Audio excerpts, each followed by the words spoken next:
Hi, I'm Kitamura, and today we're making a tomato sauce. It's a very basic sauce. It's an Italian pasta sauce, but it's plain enough to transform into other dishes if you want. So we have olive oil, boxed tomato. I prefer Pomi. I love Pomi. I also buy this brand occasionally just because sometimes it's on sale at Whole Foods. So we have garlic, black pepper, oregano, crushed red pepper, 2 types of tomatoes. We have Roma and we have Kumato, which is from Spain. It sounds Japanese, but it's Spain.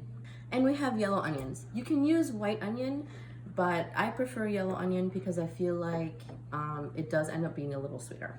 Okay, so we're gonna start cutting the vegetables. I'm gonna cut the onion. So luckily, because we are using so many onions, I recommend for 4 of these boxes, I would say about 4 or 5 onions. And we're just gonna quarter them. We'll be throwing everything in a blender later, so it's not a big deal if they're big pieces. Also, we'll be cutting the tomatoes. And again, you can just quarter them. I love Kumato tomatoes. I feel like they're super sweet. And Roma tomatoes, that's classic. All right, so we're about to put everything into the pot. Get a nice stock pot or sauce pot. And I would put it on high heat and drizzle in olive oil. Honestly, you can be super free with the olive oil because the more oil, that equals flavor, basically. So we're gonna add the tomatoes and the onion.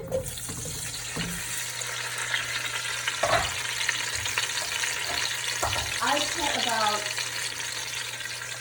5 tomatoes, 5 onions, and a whole head of garlic. Then I'll add the crushed pepper. And you can add kind of as much as you want. I just kind of sprinkle it in. It does add a certain depth to the sauce. And then I add oregano. And you can be super liberal with the oregano as well. So now we've incorporated everything into the stock pot, and we're gonna let the onions caramelize, which basically means we're cooking down the onion and bringing out the sugars in the onion, which will sweeten and balance out the acidity of the tomatoes. A lot of people add carrots or sugar to their sauce, but I don't. I just use the natural juices from cooked down onions. It'll take about 45 minutes to cook this down. You want to cook it down at a nice medium-high temperature and make sure that nothing burns. So you do want to stir it occasionally, but just literally just let it cook down.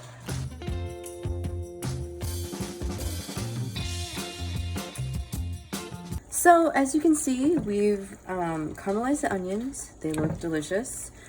So let's add the tomatoes. Cut open that box. And with the boxed tomatoes, you can kind of mix it up. Like this is chopped, these are finely chopped. I think these might be just the sauce. And then they also have crushed. It's nice to have different textures. I also wanted to touch quickly on the fresh tomatoes that I put in here. So you always want to put a little bit of fresh tomato in with your pasta sauce to bring it back to that fresh taste.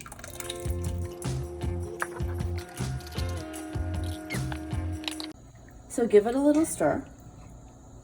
As you can see, our onion mixture looks delicious. And you can see the little glisten of olive oil. It's going to be so delicious. All right, so bring this up to a super light simmer. You don't want this to burn.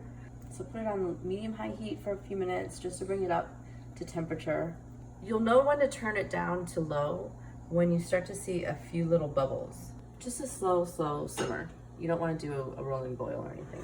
So as you can see, it's starting to simmer. There's a little bubble there. There's some bubbles here. I'm gonna start turning it down, and I'm gonna turn it down to like super low. I'm actually gonna add even more olive oil. Seeing a little layer, a very, very thin kind of spotty layer of olive oil over the pasta sauce is amazing. Remember, fat equals flavor. Right. So we're gonna let the onion mixture and the tomatoes quietly simmer for about 45 minutes. You'll see a small reduction in the sauce, which is fine. All right, so the pasta sauce is done. Now I'm going to blend it.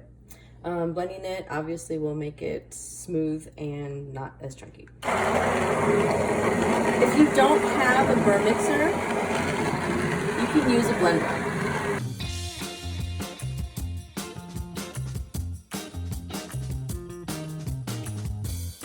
I finished blending the pasta sauce, so it's nice and smooth.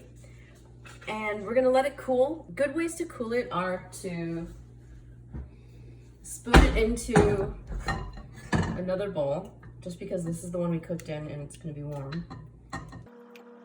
You don't wanna fill the bowls too much because you want there to be enough room to cool it. Okay, so now that we've spooned some sauce into a bowl for cooling, put it in an ice bath. I have a bowl full of water and some ice packs in it. Just set the bowl in and give it a good stir every once in a while. You don't have to sit here and stir it constantly, but you do want the sauce to cool down as quickly as possible to avoid any sort of bacteria growing in the sauce. So I'm jarring up my pasta sauce. When I'm finished, I'll have about 6 of these. I'm gonna pop them into my freezer and then use them whenever I need them, for whatever I need.